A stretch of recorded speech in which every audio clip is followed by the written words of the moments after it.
প্রতি ধানের শেষে ভোট দিয়েছেন, ভোট দিয়েছেন। বিভক্ত দেশ নয়, মানুষের।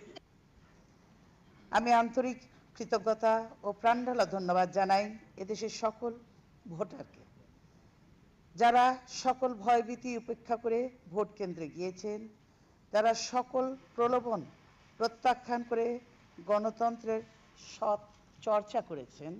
একসঙ্গে তার শুরু। পাশাপাশি আমাদের সবাইকে দেখাতে হবে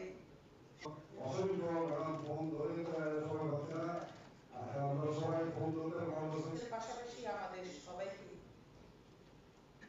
দেখাতে হবে